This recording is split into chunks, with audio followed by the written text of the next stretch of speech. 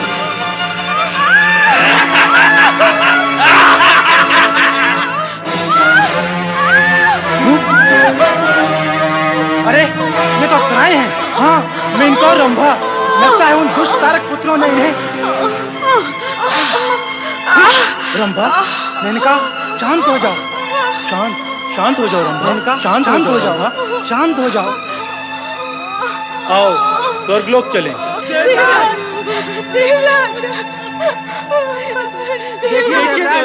देखिए ये क्या हो गया। हमने तो आपसे पहले ही कहा था कि हमें वहां न भेजिए। आपकी आज्ञा के कारण हमें अपने प्राण संकट में डालने पड़े। यदि अग्निदेव और वरुण देव वहां न होते तो न जाने हमारी क्या दुर्गति होती।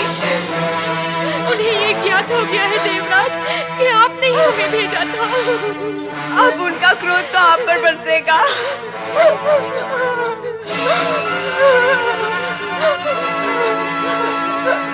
तुम दोनों जाकर विश्राम करो।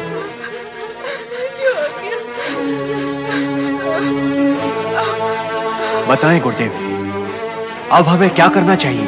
पुनः भगवान श्री हरि विष्णु के शरण में जाने के अतिरिक्त अन्य कोई उपाय नहीं है देवराज।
ओम नमः शिवाय।